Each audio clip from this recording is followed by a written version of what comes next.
What's good, y'all? It's your girl Mariah Rose, and welcome back to another week of Revolt Sports Weekly. Today, we are going to be talking all things sports stories, WNBA, the 2026 season upcoming, the salary cap, and more. And of course, I've got a special guest for you today that can, give you a lot more insight than I can. Haley Jones, everybody, California girl down, okay? She is a Oh, WNBA player for the Portland Fire, a Nike athlete who I assume is excited to be in Oregon with Nike, that being Nike's home state. A mentor for voice in sports, the ultimate resource for female athletes. Haley and Stanford. That's not on my cards, but I oh, gotta mention she's a Stanford girl. Yes, she got the thank brains. you. Thank Haley, you. welcome to Excited the to be show. here. I'm so glad you're Thanks. here. This is gonna be so Me much too. fun. Now, I know we're coming off the heels of Media Day, training camp. How are you doing? How's Portland treating you? I'm well. I'm going on like day 10 here in Portland. Vibes are high. Everybody's just so like eager to get the season going, and we got to meet the fans. Everyone's excited. It's a little rainy, so waiting for it to, bring out some more sunshine, less clouds. But besides that, the vibes here in Portland are high. What's the fan base been like so far? Coming from Dallas, like how is it different? I think just like the vibes around an inaugural team, especially revamping one that was here like 20 odd years ago. The fans are just like so pumped. So we did a little meet and greet the day of the draft, and they had a whole watch party at Moda Center. And they're all just like, we've been begging for a team. We're doing pictures, we're signing autographs, I'm holding babies. Like it was just lit up in there. So just the fans are super lit to have us here. And so we're hyped to have our first home game. I think there's like 15,000 season tickets already. Like it's just Wow. going to be a vibe here. Yeah, two new teams were added to the WNBA, the Portland Fire and the Toronto Tempo. There are 15 teams in the league now. What does this mean for the league basketball wise? Because I know it's getting crowded. There's a lot of teams now. Yeah, I think that the W's always prided itself on being like the elite of the elite. When I came in, it was just the 12 teams. So to expand it to 15, I think it shows how much depth there is in the pool of talent that we have here. I think it also gives opportunity with the new developmental players that we have here. So girls who maybe wouldn't have made the roster can still kind of like get their skills going even more, be prepared next year to make an actual team.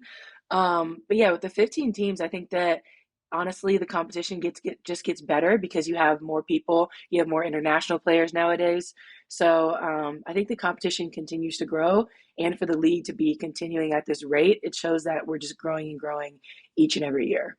Yeah, I know when you were, I like to say freshman, but a rookie in Atlanta, you Yeah. talked about having a little bit of anxiety about there being so little opportunity and roster spots, and it just being nerve wracking that there are first round draft picks that get cut from teams, right? But then there are Yeah. all American players and like really talented players in the league where it's hard to fit everyone in.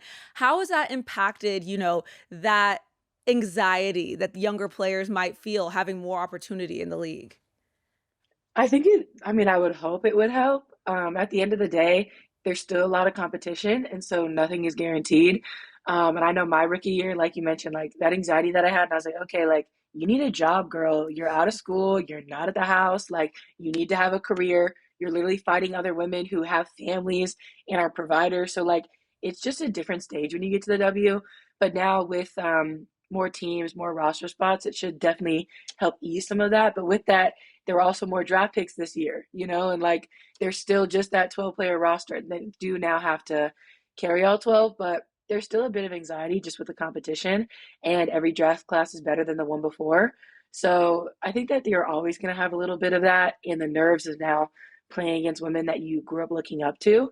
So there's always going to be a little bit of that, but I would hope that some of it is eased with some more things that we got in the CBA, more roster spots, things of the sort. Yeah, you mentioned the 2026 WNBA draft, and so many talented players got to move on to the next level. I love the draft. It's always such like a happy moment. Yeah. What were some things that stuck out to you watching the WNBA draft this year? Well, I think some of the trades that happened on draft night were crazy. Like I didn't see the Flage one coming, or just some of the. It's really interesting which teams kind of like what is that like draft and save type thing, where like they'll draft overseas players who aren't even coming. So it's interesting to see how the teams see their organizations building. I know we did that with some people. So just like who they're buying into right now, how they're thinking about the future, what type of players that they want to bring in. But yeah, I mean, the draft has some interesting picks, and I think that like UCLA, their whole starting five going in the Insane. first round, that's literally it's got to be first time ever. That's unheard of. And then even Charlize Ledger Walker, I remember playing her at Washington State. Like she's a bucket. Then she went in the second round. Like that was insane to see. But I think there were just so many exciting storylines at this year's draft that was really fun to watch. Yeah, I agree. It was cool to see the way that the draft has evolved since I've been covering it. I went to my first draft, I think it was Yeah, 2021 or 2022, and the way that it has changed into being so much bigger every single yeah, year is crazy. Like the fashion, everything. Like from that end, with NIL and everything, I feel like these college kids are a little bit different now. Like I'm like, I mean, obviously you had a little bit tell of me about experience, it. but I mean, this year I'm like, they're like, we have fittings for our draft dresses, and I'm like, what is going on? What'd you think about the Yeah. fashion at the draft? Oh, it was peak. Like they were actually eating up that carpet. Like I remember Flage, then AZ had the dress change. My girl Lauren Betts looking very T. Shout Yes. out my girl. But like even I saw a lot of them worked with Coach, so they had the bags. They all had their own thing going on. Like I think it's really cool how the draft gives the opportunity to like it's your first look into what your total fits are going to give. So like what are your vibes? It's really the first opportunity for fans to get to know your personality off the court a lot and how you want to choose to express yourself. So I think it's really cool to just like get to learn little bits and pieces about all the girls and understand how they want to be seen, how they want to portray themselves. I think it's super cool. And like, yeah, the fashion eats like that carpet. And it's not even just like the rookies come in, then you have the W players coming in. All of a sudden you see coaches step in. I'm like, whoa, I didn't know y'all got fittings too. It's crazy. But no, I think that the draft, like you said, it's grown so much. Even just like I feel so old now, and I was only drafted back in 2023.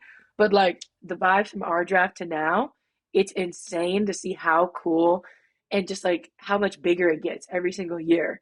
So yeah, it's really exciting to watch. We're really feeling that impact of this everyone watches women's sports movement. How has Yeah, it been? I know you've had like this moment in the W where like you came in, right? And then you experienced this like boom of attention. How has that yeah. been being a player in the league? Well, I think it really reminds me of I was there in college when we kind of had that boom again. So it Mhm. feels very similar to that. So after we won the national championship in 2021, then NIL hit that summer. And then that next year was like then Aaliyah's comeback story of losing us in the Final Four. Then she wins it. And then the year after that was like LSU and Caitlin Clark. So like it was just these back to back years of college when things really took off.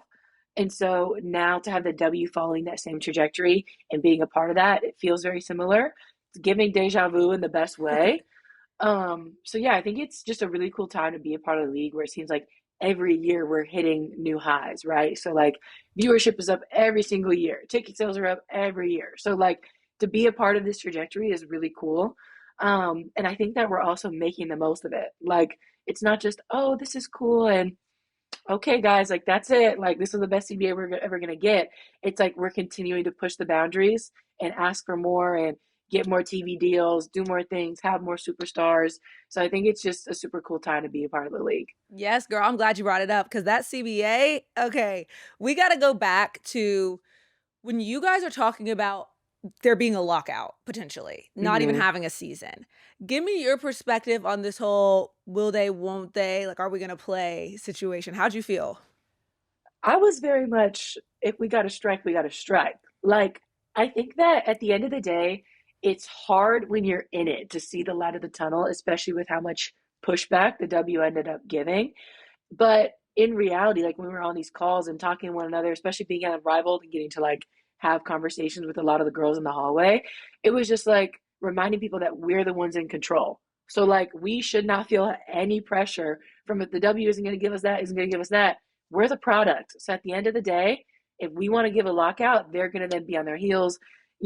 Owners are going to start pushing, media's going to start pushing, TV deals are already made. Like you guys need us to play on schedule.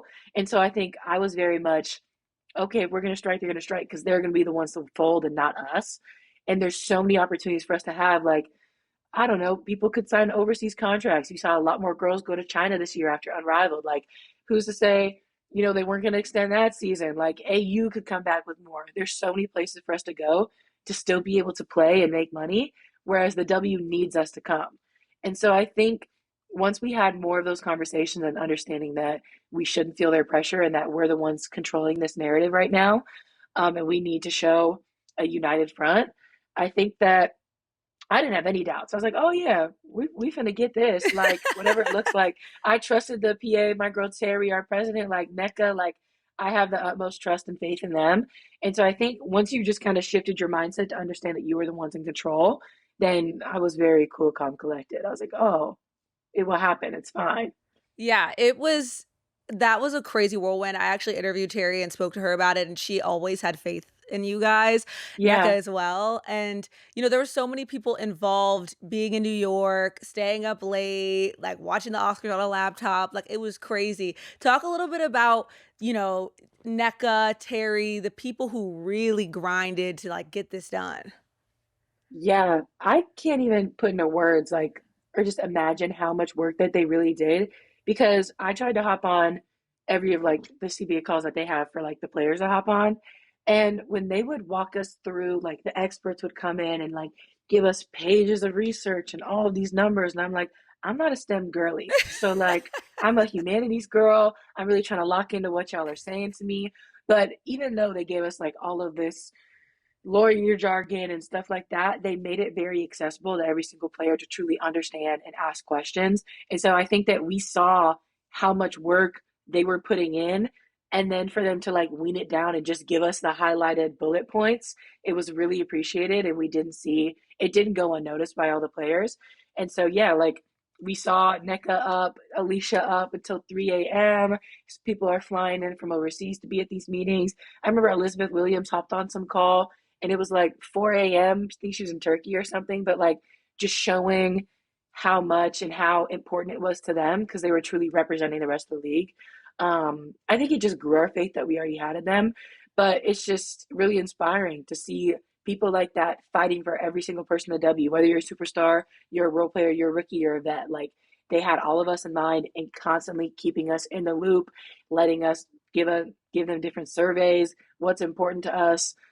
So we felt very like we just had the right spokespeople for us. So it was really cool. Yeah, I felt like a WNBA player defense attorney throughout the CBA negotiation era simply Thank because you.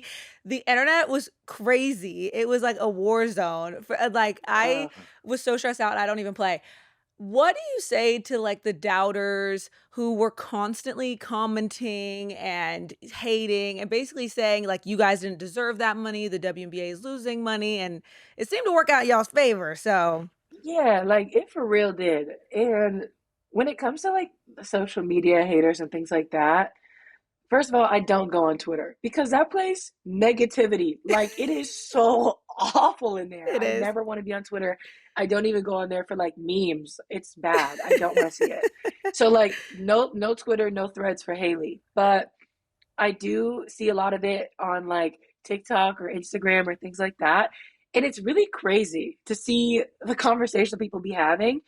And it's just a lot of hate on there. Like you said, like full blown like battles. And I'm like, at the end of the day, it doesn't really affect y'all. But like also like if you want to be fans of the game, like that's what we need and that's what we love and that's what we want. But like you're this isn't helping. I don't know who we think this is helping. Like I'm sorry, the GMs aren't looking on Twitter to then get their rosters like from what you guys think it should be or like how we're going about the CBA. That just doesn't how it works.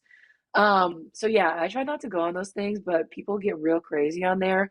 And at the end of the day, like I would never go on Twitter and give my opinion like that for real. Like, cause who cares? I know I Especially wouldn't. something mean. Like, Yeah, what? like something mean. Like also, you would literally never come up and say that to me after a game. Never ever. You would come up and like, oh Haley, good job. Can we get a picture? Can I get your autograph? And then later I see you under user 5678. Oh, Haley took too long to take a picture with me. Oh, this and that. Haley sucks. I'm like, I'm not gonna deal with this. Like, I'm not gonna look for validation on Twitter when I could go and like ask my mom for her opinion. So I'm really not gonna let the way that you guys see me impact the way I see myself or like the way the CBA went or who you think should be on what roster spot. But it's such an odd like parasocial relationship type thing. I don't know. Facts, especially since in any other career, nobody would tell employees of a company that they shouldn't ask for more money. ever. Like, Yeah. no And other like I scenario. say that all the time. Like if I pulled up to your day job at your 9 to 5 and I'm standing over you like, nah, that email you did you're wrong. Like da da da that was horrible in that board meeting. Did you hear yourself stutter? Like I would never do that to you. So why are you coming up talking crazy to me? Facts, facts. Now, Yeah.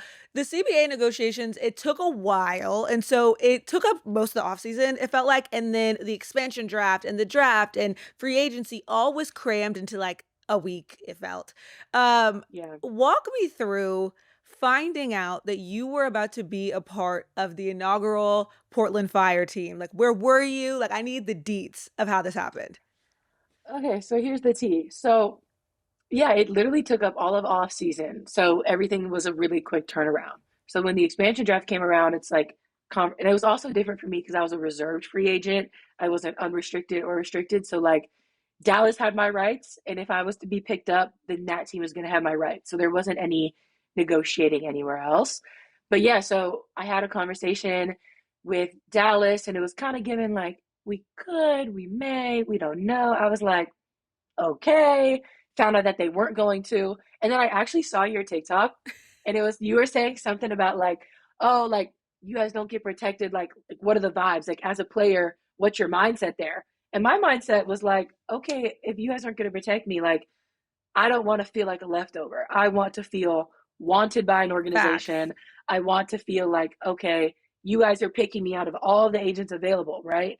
So when I got the call, like it was a little bit before, maybe like an hour before it went live on ESPN and stuff. I was literally driving from my weights to my basketball court workout, and I was with my fiance in the car, and we're talking, and we're like, okay, so when do we think we're gonna find out today?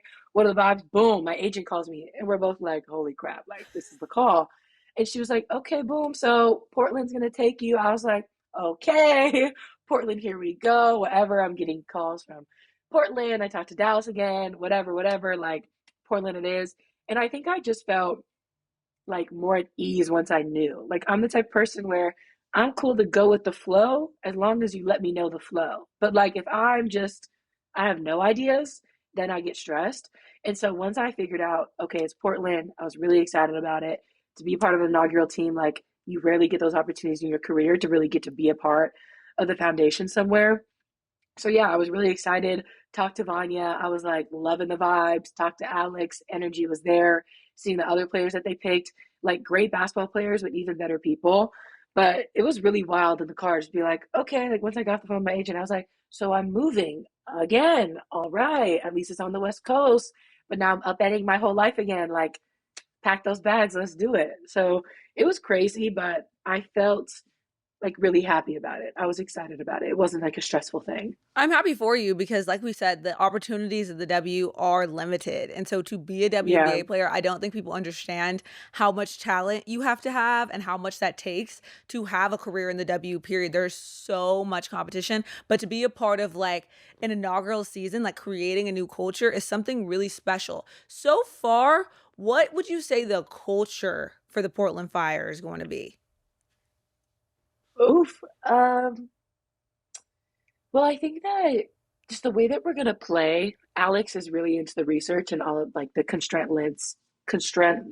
Wow, find your words, Haley. Constraint-led approach, and so he's very much research-based and very innovative. And so I think that the culture of our team, like I don't know, I feel like we're gonna sneak up on people. I think that people naturally underestimate an expansion team, but like we're That gonna happened play with the hard. We're gonna Valkyries. play together. And especially seeing what the Valkyries did last year, it's like, okay, it's not undoable. Like you can make the playoffs as expansion team. You can do it. You can like be a bunch of players coming together who maybe haven't been all-stars yet, but you can make something special because we're all just going to give to the team for like the greater good. But yeah, I think we're just going to play really hard. I think we're going to play together, and I think it's going to be a different style of basketball. So obviously, before I talk to anybody, I'm doing my little research. I'm like, getting immersed in your world. And I found out that you didn't do anything fun or crazy or special with your first WBA check or NIL or whatever. You were like, I'm investing. I'm a Yeah, Stanford girl. Like, I'm very responsible. No Louis bag, no facts. nothing. Now, listen, I won't be too much in your pockets, but the money's up, honey. Did you do Money is anything up. special Did you do anything basketball this time? So like unfortunately, same lame ass answer. So the problem is my mom is an accountant, and so she's my Oh. accountant. So like mom is in them books. And mom was like, okay, Ah. girl, like we're with my financial advisor, shout out my man, like, okay, Haley, how are we gonna set you up for the future? So like I did an investment property in Atlanta. So like that was a Period. big purchase. Like I got a house, but it's Oh. like it's not for me. I have a renter there. He's great. So like I'm doing all these things to like set myself up, but like I don't know, I feel like I still live like a fun, comfortable life now. Like if I want a bag, I can go get a bag. Right. If I want to do this, I can go do it. But like I don't know, the way I spend my money, I like to buy like an experience. So like I want to go on a big trip. I want to travel right now. Wedding stuff, Oh yeah. expensive. Yeah. Literally before we hopped on this call, I got like an email from my planner and she's like, okay, so here's the catering bill. Huh? Like, why is it $1 million? So, I mean, I guess that's gonna be my fun purchase is working on my wedding and things like that. So that's really fun. Yeah, I mean, a wedding y enough said, because that's a lot. That's a lot, girl. And You like got it. some of these decisions, I'm literally telling my planner, I literally don't care. Like, why are you asking me what type of silverware I want? Who cares? Silver. I don't know. So Literally. yeah, Like, them people ain't gonna be looking at the silverware. I want an open bar. I want music. I don't care. exactly. Like, nobody cares. Then my fiance is like being very supportive and wants to help me with the decisions, but I'm like, oh, you're being such a boy right now. Why would you ask that question? Like, it's just a No, lot. for real, for real. I mean, we love a responsible Yeah. girly, don't blow the bag, don't blow the bag, but we are very Thank proud of you. you. Now, going into the season, what are your goals? What are you looking forward to? Like, what's your vibe? Yeah. I think that goal number one is we want to make the playoffs. I think that that's hard to do in general, especially with now all the new teams. But as an expansion team, I think that we can do it. I think that we're just going to come in hot and sneak up on teams. I think that personally, I had a roller coaster of a year last year, but I was really proud of the way that I bounced back from it. Like, I feel like I really could have taken it and been like, oh my gosh, Haley, you suck. You don't have a place in the league, whatever. But like, I really turned around, took a roster spot, became a starter, did XYZ, and like trying to find that fine line between like being confident and like being arrogant, but like just being proud of being confident in myself and what I did last year and keeping that momentum from the end of last season into this one and like being an impact player and not just being a facilitator like people know me for, but like really working on my game at Unrivaled, trying to be aggressive, be a scorer, be more of an impact player defensively. Like I really just want to ride the waves of last year that I had and keep it going this season. I think that with that, I'll have a great year. I want to have a breakout year. Follow in the footsteps of like a Veronica Burton who was in and out just like I was last year, signed some hardships, goes to an expansion team, has a breakout season. Like I'm trying to channel my Veronica right now. So yeah, I think those are my vibes. Oh, you can 100% do that. I have all the faith in Yeah. the world. Now, I have to ask, besides the Portland Fire, we know we're planning on going to the playoffs, period. Other than your team, what are other teams you're looking at? I know it's early, we just saw a bunch of free agency moves that you're looking Yeah. at that are championship contenders so far that you're keeping your eye on. Yeah, well, besides us, obviously. I think, I mean, Satu going to New York is like crazy. Right. That trade, I was there like, huh? Um, where is all the money? How do you have the money? But no, I think that like New York's always a contender. Um, it's hard to ever count them out. And with a player like Satu going there, with the connection that she already has with Sab from playing at Oregon, all the things. And she's just a great person. So I think that she'll fit in really well there. So I think New York's going to be a contender. Obviously, the Aces, like you can never count them out, especially them being able to keep the core of Jackie, Chelsea, and Asia. And then you bring in players like Kennedy Carter, you get Cheyenne Parker back, like all these pieces. Nalissa is bound to have a breakout year. Like all of these things coming together for them. The Aces are going to be great. Um, who else do I think? Like, I mean, I think Phoenix is good with AT and Ka. They're going to be tough. Chicago and Dallas made a lot of offseason moves to bring in great pieces to like kind of be around their superstars. So, I mean, and you can't count out Atlanta either. Like, bringing in Angel, that's gonna be huge for them. And then you already have Ryan Leash. Nas coming off the best season of her career. Like their trajectory is up, and it seems like they're really smart in how they're building it. So yeah, I think there's a lot of talent across the W this year, and I feel like you do have your super teams, but even your teams that aren't super teams, like you proved it last year with Golden State, like you don't really need like vet superstar to be able to do it. Like if you have people that play hard into it, you can't really count anyone out. I mean, I didn't even mention like Indiana, like they're going to be good again, obviously. So I'm There's excited. so much talent around the league, like Yeah, anything like can it's happen. insane. Yeah. I'm really Yeah, excited for you. This era is gonna be I feel like Portland's already given you a glow and even though it's raining. yeah. And it's gonna be Even though really it's exciting. raining, it's fine. Now, we're gonna transition into a little bit of NBA basketball just because it's playoff season and I cannot stop watching like all the press conferences and highlights and game Hmm. recaps, and I am gagged. But I saw that you went to high school with Eric Gordon. Is that true? Oh, he's much older than me, but yes, You we went did to go to the not same high together, but school. it's the same high school. You're like, he's Yes. elderly, but I'm kidding, but we went Yeah, to the same high yeah, yeah, school. yeah. Have you been watching Denver at all? What do you think of how they've been doing? Yeah, so Denver is my mom. My mom's two favorite teams are OKC and the Thunder. Whoa, OKC and the Nuggets. Oh, well, I know So she's stressed out.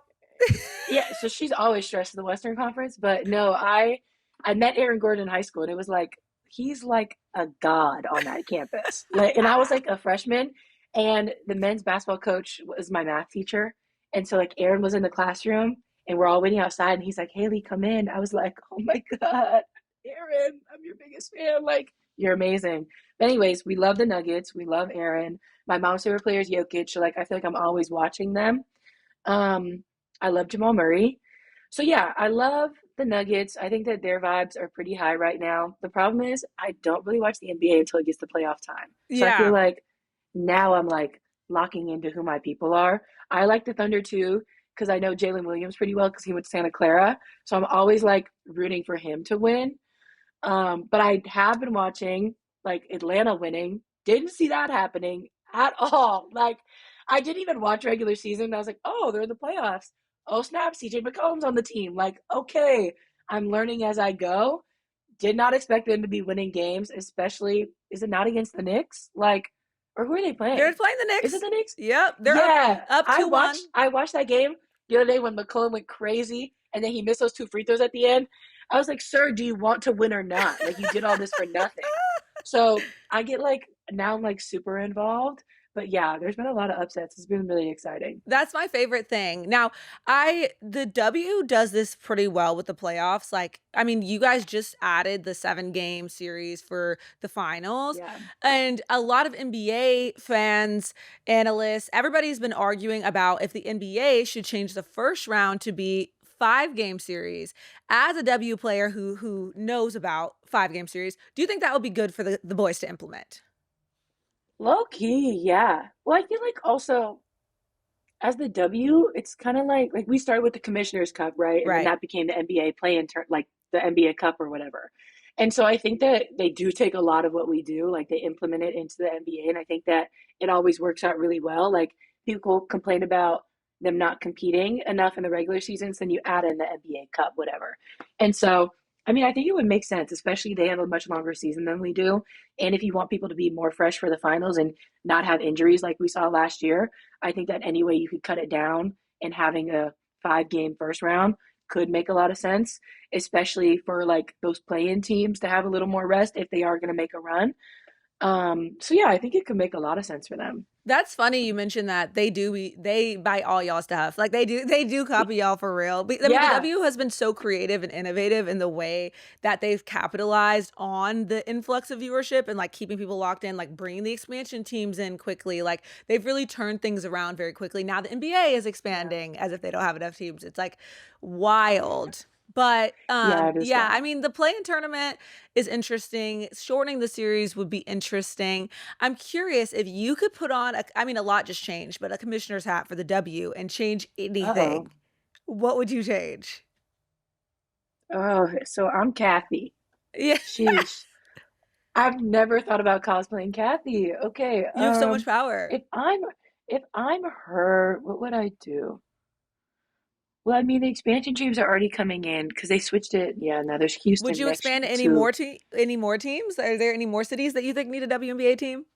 Okay, that's a good question. I would add one in Denver, because I feel like they love women's sports there. They just added the NWSL team there, maybe last year or the year Good prior. shout. So I would want to do Denver. I did think Boston was a really great opportunity. So maybe if we brought one back to Boston, I think that could be cool.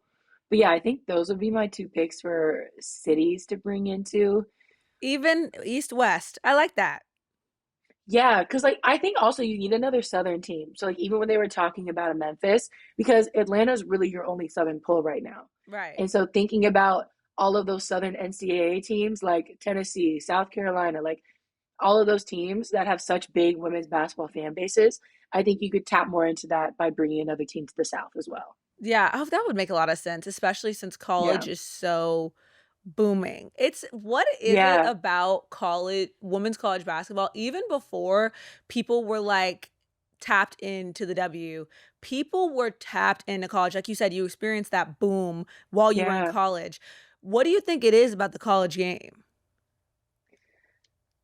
I think I mean, it's just like the draw, like why people tune into March Madness. It's the storylines, right? And like you love a Cinderella story. Like in college, I feel like they do such a good job of like really letting you know who these athletes are. And it's also so cool, like they're so young and they're in school and like there's all these things going on and they're still competing at this high level. And I think that also you get the draw of like you feel more connected to the college kids because maybe you went to that school. So like you have these alumni fan bases and it's like everybody feels so connected to you, which like yeah, you're connected to a sports team, but at the end of the day like you don't really know them. You didn't like maybe you grew up going to those games, but like it's just not the same pull compared to like your legacy at that school and now that kid is wearing the same thing you did. They're living in the same dorm that you did. So like it's just this innate connection to those college kids, which I think makes people so involved and so connected to it. Um, and it's just so exciting. Like you get March Madness, which is like the greatest sports thing ever besides the Olympics, in my opinion.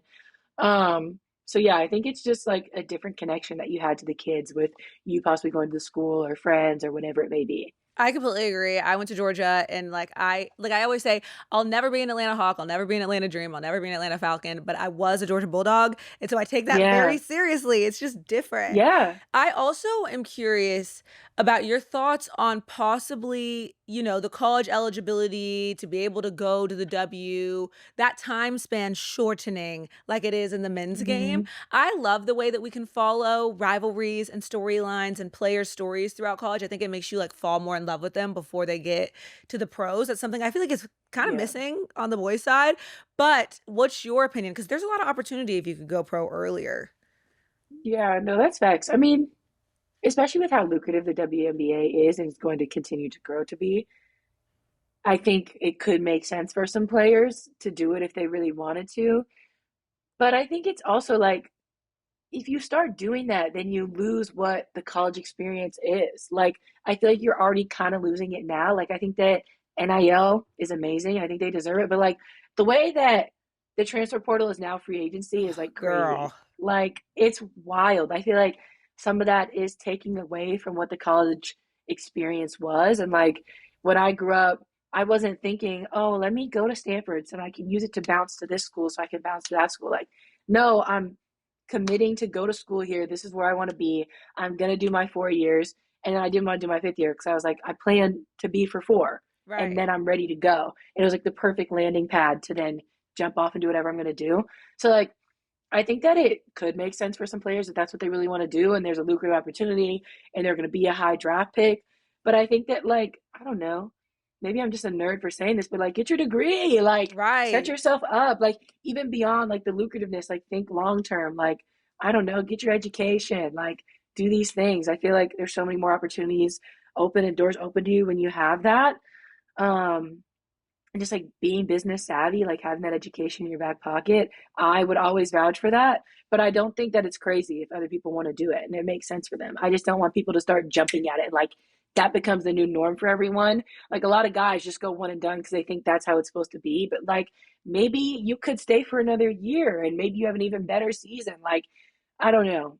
So I'm kind of, I see both sides, but me personally, I would say you should still stay for 4, live the college experience, have those rivalries, do it like the original way. But I don't know. It could make sense for some people. I completely agree. I think there's no rush to be an adult. I loved college. College is so much Yes. fun, and I think that people need to embrace it a little bit more. But before I let you go, Yeah. Haley, because I'm having so much fun with you, but I got to go back to the NBA for a second because I have to ask you a question that everyone hates to answer. But since 2 of your teams are contenders, I think that you'll have a pretty good answer. If you had to Uh-oh. choose who is going to be holding up the Lombardi Trophy in June, who do you think is going to win the NBA championship this year? Okay, well, first when you said Lombardi, I was like, is that a Not person? So Lombardi. that's what the I trophy's meant called. Larry O'Brien. The Lombardi is Is that? is the Super Bowl trophy. See, the problem is, I believed you. I was like, oh, so that's what it's called. Cool. No, All girl, right. that's But Larry. yeah. I'm getting confused because I was watching the NFL Oh, draft. oh, it's okay. Shout out Larry. So who's gonna hold his trophy? I think, I think the Thunder will win it again. I think it's hard to count them out. And I just love the way that they play. Like sometimes the foul baiting do be irking me, I and was it gonna gives ask me a you little about that. icky. Gives me a little ick because I hate foul baiting. But Really? like, oh God, I hate it. Like, I don't know. I saw something the other day. It was about Anthony Edwards, just like ethical complaining because like he just plays through it, like whatever. But no, the foul baiting, it gives me the ick. But I do think that the style of play that they have and the personnel that they have, like they just move the ball. And a lot of times in NBA, I hate when you just see like one on one for 24 seconds. Like, I'm so sorry. I don't want to watch that. I want to watch a flow. I want to watch a scheme.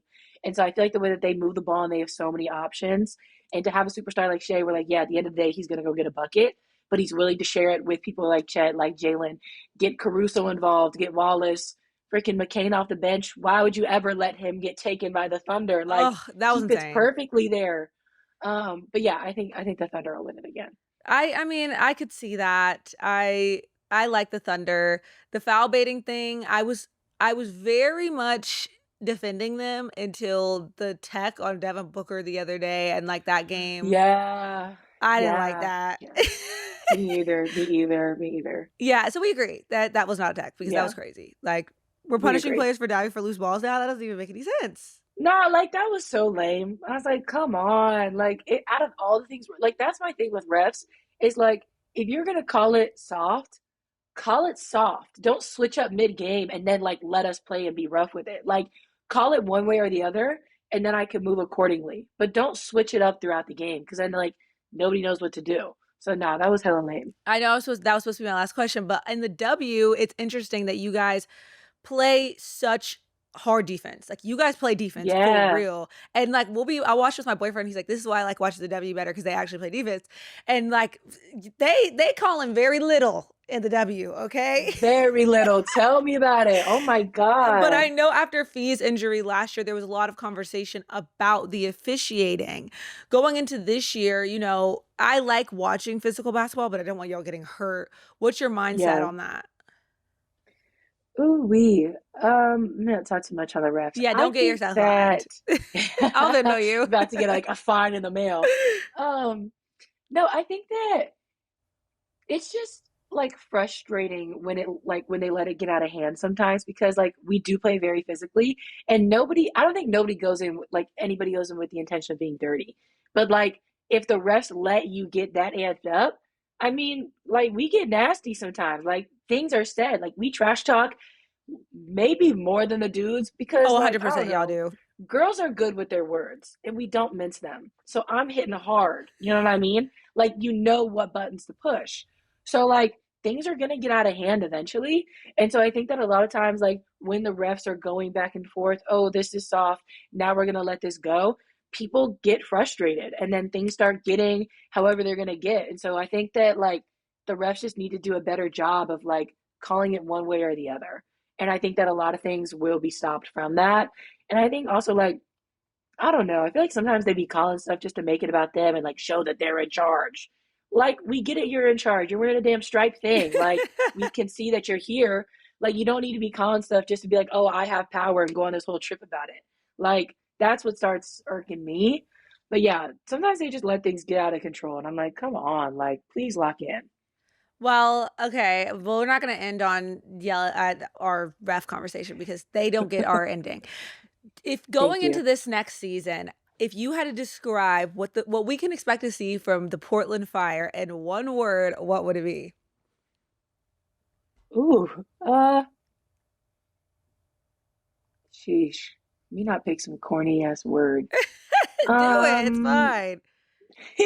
I think you can expect like just hella energy from us on the ball, on defense, off the ball, on the bench. Like we're just gonna play. We're gonna play with that fire. That's what we're gonna do. Hey. Thank you. Well, the Portland Fire are playing in a preseason game against the Seattle Storm on April 29th. So I will be tuned in to see how you're playing my girl Lexi. So I'm definitely going to be watching to see how y'all play. I'm so excited for you in this new beginning, in this new era, in these new checks. You guys deserve every single bit of it. And thank you so much for your time today, Haley. Thanks for having me. This was so great. Of course. That was another episode of Revolt Sports Weekly. I'm your host, Mariah Rose. Thank you guys so much for watching, and make sure to subscribe to Revolt Sports on YouTube and follow us on social media so you can be a part of the conversation. Bye.